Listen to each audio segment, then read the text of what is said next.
arkadaşlar. Kalan diğer burçlara tarot açılımı yapacağız. Arslan, Kova ve Yengeç burcu için Nisan ayına özel tarot açılımına başlıyoruz. Öncelikle Arslan burcu için kart seçelim.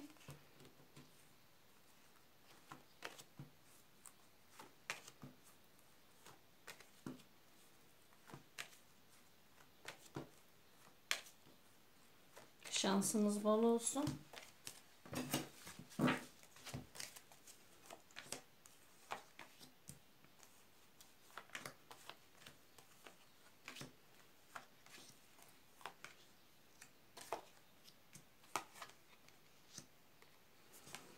Arslan burcu şu an için biraz sıkıntılı, gergin zamanları var. Kafaları gerçekten çok karışık. Ve halledemediği sorunlar için artık son zamanlara gelmiş sanki. Önemli kararlar almak adına değişik fikirler ortaya çıkabilir Arslan burcu için.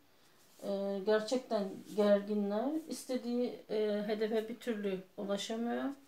Ulaşamadığı için de sıkıntıları çok fazla. İkili ilişkilerde çok fazla çaba sarf ediyorlar. Sanki artık kurtarılabilecek herhangi bir ilişki olmadığını görmüşler. Şu dönem için kurtarmak istiyorlar ama sanki ne kadar çaba sarf ederlerse ilişkinin gidişatı o kadar kötüye gidiyor gibi. Olayları net seçemiyorlar. Net karar alamadıkları için yani bir sanki yol ayrımında Arslan burcu ikili ilişkiler konusunda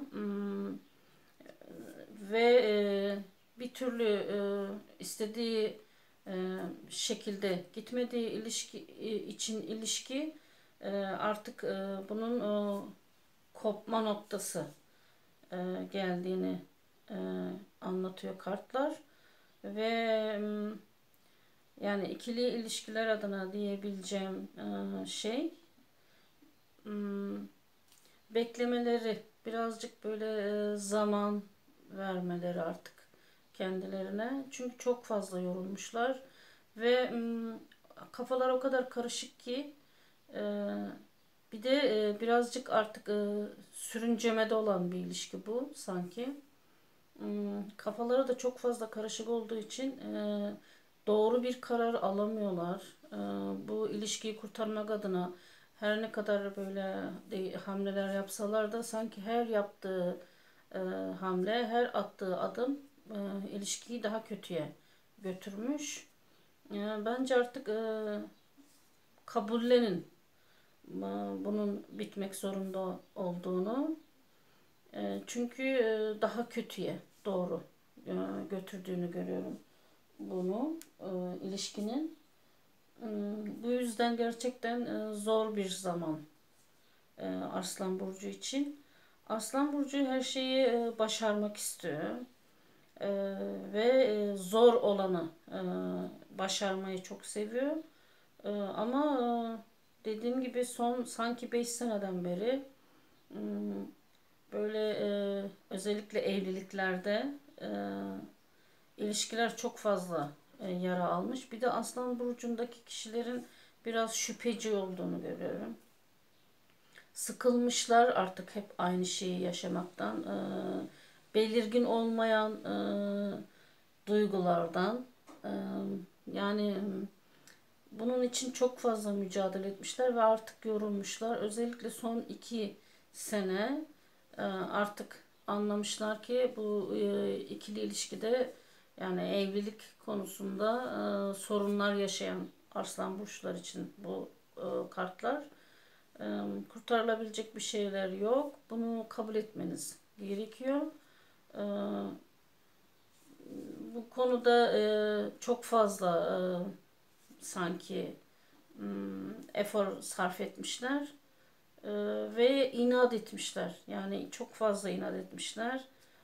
İlişkiyi sürdürmek adına, bazı şeyleri kurtarmak adına. Bu onları çok fazla yormuş.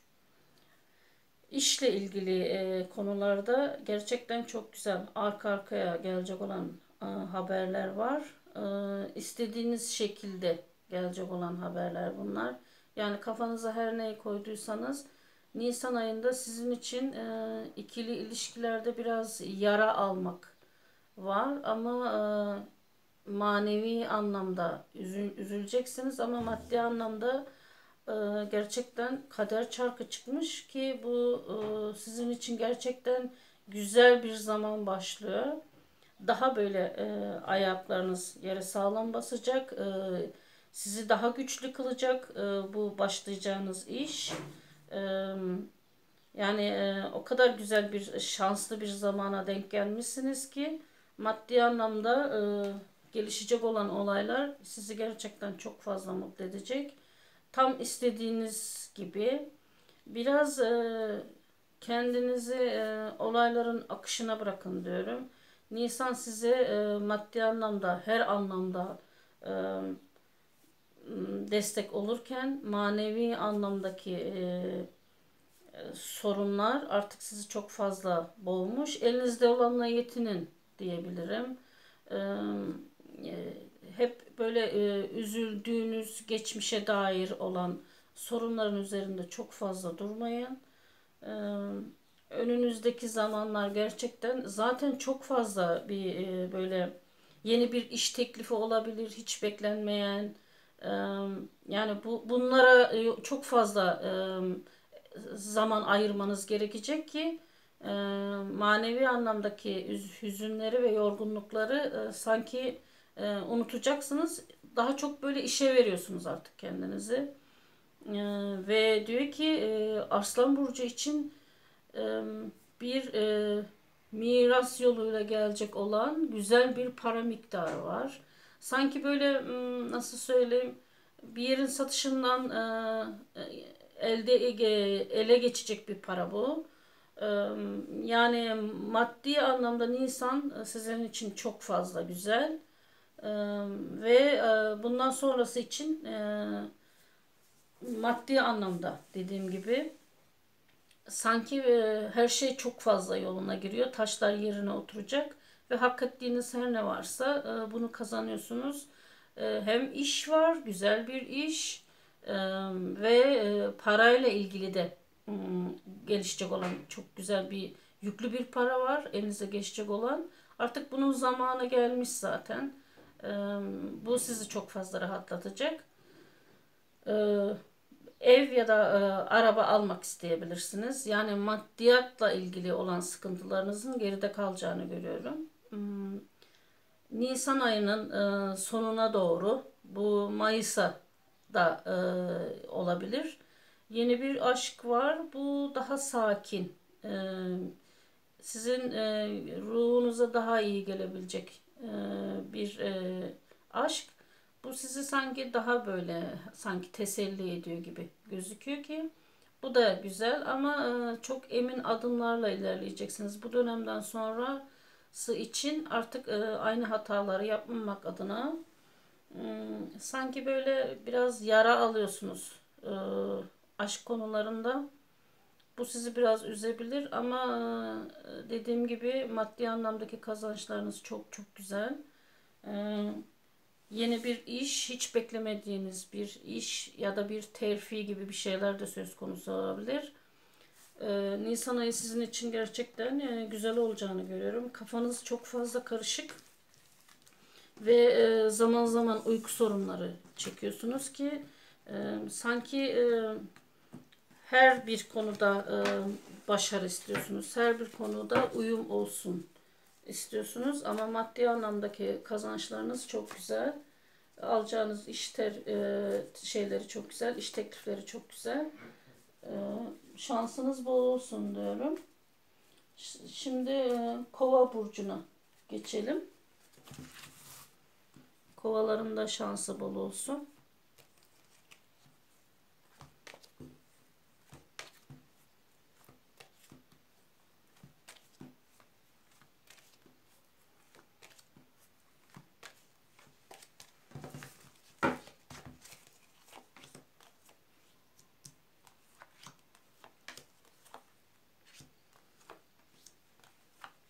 Evet, kovalar Nisan'ın ikinci haftası e, iş yapacakları işle ilgili güzel bir haber alıyorlar. E, Zor olanı başarmaya çalışıyor kova. Biraz şeyleri var, sıkıntıları var. E, Hak ettiğine inandığı her şey sanki böyle birazcık geç kalınmış gibi. Kova burcunun eskiye dayalı çözülemeyen sorunları çok fazla. Ama bu sanki çözüme kavuşacak Nisan ayında. Sıkıntıları var, vücudundaki şeyleri var, ufak tefek rahatsızlıkları var. Onun hayatını sekteye uğratmıyor ama sıkıntıları hep böyle vücudundaki ağrılardan sanki böyle kaynaklı sıkıntılar. Bununla ilgili böyle bir iyileşme süreci var. Kovadaki arkadaşların. E, Hayata dair biraz karamsar kovalar. Sanki hep böyle mücadele veriyor. Sürekli bir şeylerin değişmesini istiyor.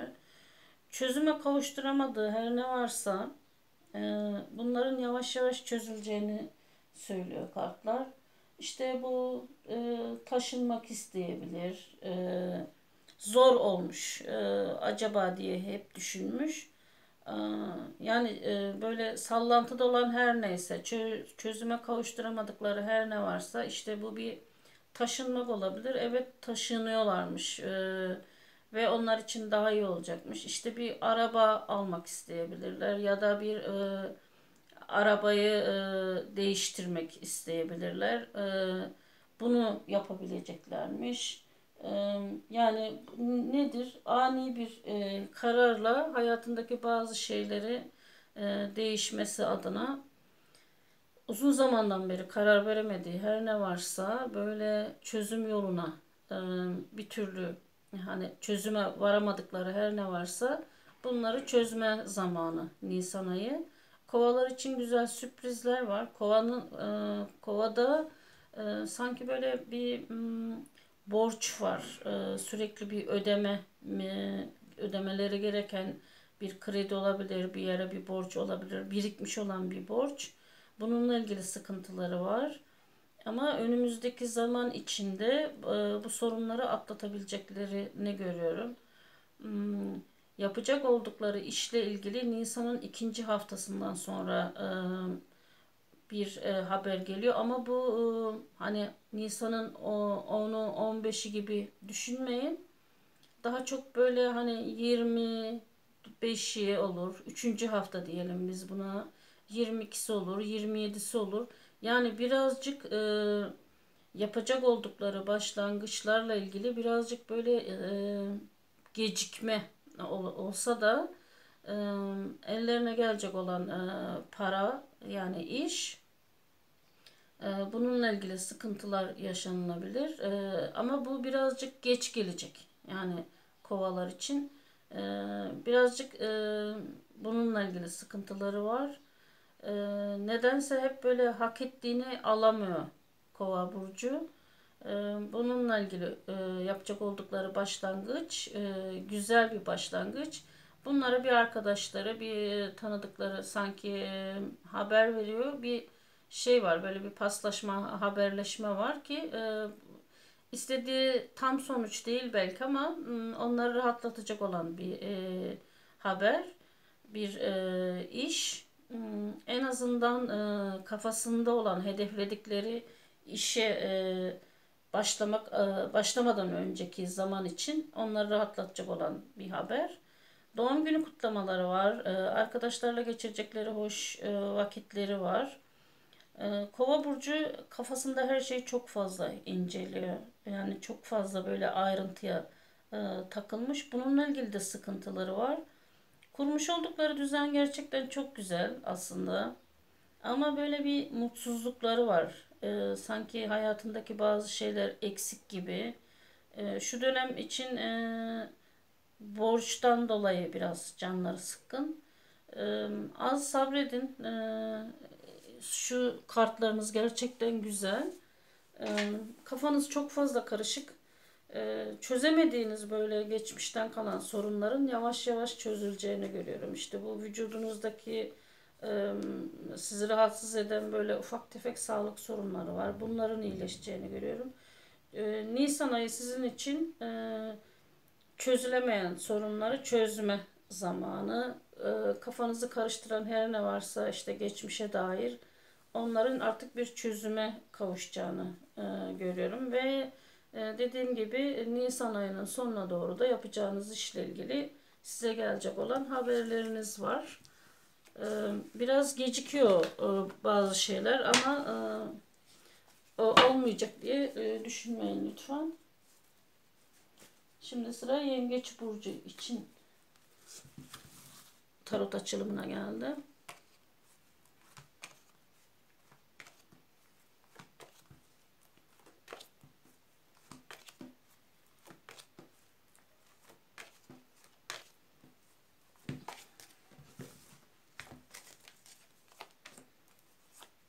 O yengeçler çok fazla şanslı. Yengecin artık eline geçecek olan güzel bir para miktarı var. Ve bu para sanki onların hayatında çok önemli bir eksikliğini duydukları ev almak adına olabilir, araba almak adına olabilir artık. Ama bu araba gibi değil de sanki evle ilgili bir sorun var. İşte taşınmak isteyebilir. Elinde yeterli miktarda parası olmayabilir. Yüklü bir para geliyor. Yengeçler için ilk gördüğüm kartlar bunlar. Karışık olan çözüme ulaşması beklenilen her ne varsa Yengeç burcunda bu artık düzeliyor ki eline yüklü bir para girişi var.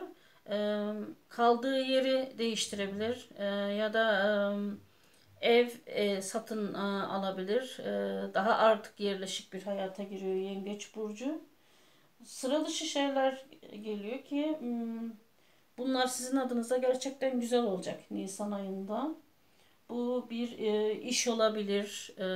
İşte uzun zamandan beri beklediğiniz güzel bir sizin için önemli olan bir aşkın sonuca bağlanması adına olabilir. Yeni yeni başlangıçlar var hayatınızda. Ve size şunu söyleyebilirim. Sanki sizin şeyinize ters gelen böyle değişik bir insan karşınıza çıkacak. Yani şey böyle yani iki farklı insanın sizin için eğlenceli olabilecek bir beraberlik bu. Değişik olan sizin için nasıl söyleyeyim sıra dışı olan e, bir aşk. Bununla güzel bir beraberlik olabilir. Güzel günler yaşayabilirsiniz. Size bu aşk çok değişik gelecek. Bu tuhaf, hiç daha önce yaşamadığınız, e, yani gülüp geçtiğiniz bir şey, beraberlik başkalarında ama bu sefer bunu yaşamak artık sizin payınıza düşen bir olay. Ama çok keyifli vakit geçireceksiniz. Çevrenizdeki insanlar değişebilir. Değişik insanlarla da arkadaşlık kurabilirsiniz. E, Yengeç burcu için söyleyebileceğim en güzel şey ise büyük bir para geliyor. Ve bu para uzun zamandan beri beklenilen sanki duasını ettiğiniz her neyse bununla ilgili bir para miktarı. Özellikle yengeçler şu son 2 yıldan beri hatta 2,5 yıldan beri çok fazla yorulmuşlar. Artık çok fazla sıkıntıları olmuş. Ama diyor ki gelecek olan parayla yeniden her şeye başlıyorsunuz. Yeniden bir başlangıç var. Bulunduğunuz yerden gerçekten çok fazla sıkılmışsınız. Artık değişik bir çevre istiyorsunuz. Gelen parayla çevreniz değişecek. Daha iyi olacak.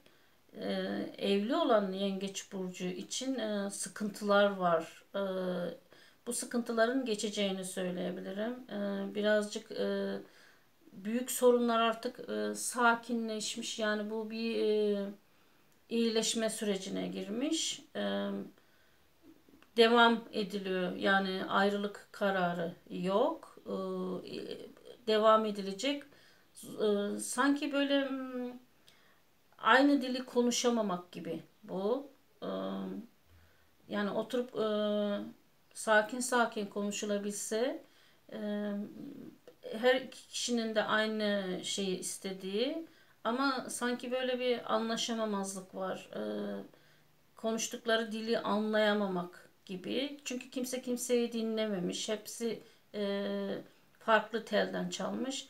Sakin olup da eğer birbirinizin derdini dinleyebilirseniz, sorunun ne olduğunu anlayabilirseniz, e, ilişkilerin kurtarılabileceğini, tekrar bir araya gelinip evliliğe kaldığınız yerden devam edebileceğinizi söyleyebilirim.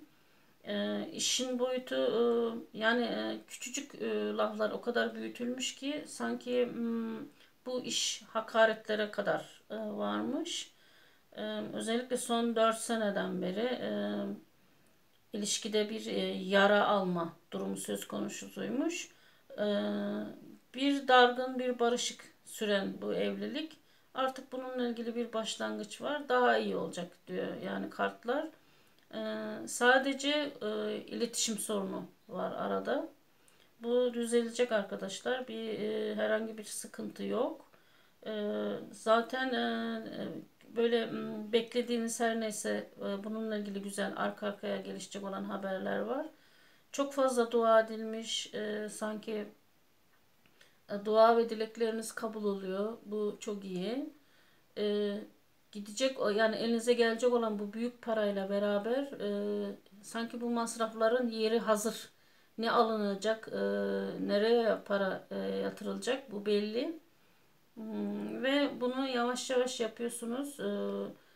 Aile çevresinden bir şey var. Böyle bir kadın. Bu kadına çok güvenmeyin derim. Çünkü şey var. Böyle bir arada laf getirip götüren, böyle bu arkadaşlar arası olabilir. Böyle çok güvenmeyin dediğim konu, yani söylediklerinde abartı olabilir. Buna dikkat edin. Ee, Yani siz özellikle bu para konusunda, hani gelecek olan bir yüklü bir para var dedim ya, o para konusunda birazcık dikkatli olun. Ve nereye harcama yapacağınıza çok dikkat edin. Çünkü bunun artık bu 40 yılda karşınıza çıkabilecek bir para miktarı. Bunu iyi yerde değerlendirin. Ve aile çevresinden rahatsız olan bu yaşlı bir insan görüyorum. Bununla ilgili ciddi sağlık sorunları var. Birazcık ona vakit ayırmanız gerekecek. Bu sizi üzecek gibi gözüküyor. İleriki zamanlarda ama herhangi bir sıkıntı yaşamayacaksınız. Şu dönem için artık bozulanı, hayatınızda yıkılanı tamir etme zamanı. Nisan ayı size beklediğiniz maddi ve manevi anlamdaki başlangıçları veriyor. Bu şansınızı çok iyi değerlendirin. Para bekleyenlere para geliyor. Ay, yengeçler çok şanslı. Bozulan, kırılan ilişkiler, böyle artık bir hani sanki aile dağılmış ya da dağılmak üzere. Bununla ilgili de bir toparlanma vakti. Nisan ayı Yengeç burcuna çok böyle torpil geçmiş, artık öyle diyeyim. Güzel bir zaman. Lütfen bunu güzel değerlendirin. Güzel zamanlarınız var. Nisan ayı sizin için güzellikleriyle gelmiş. Her şeyi beklediğiniz gibi olacak. Hepimiz için Nisan ayı güzellikler getirsin. Bunu isterim. Bu virüs derdinden kurtulmayı isterim. Yani dilediğimiz her şey güzel olsun. Ee, Beni takip etmeye devam edin. Lütfen abone olmayı unutmayın. Hoşça kalın. Görüşmek üzere.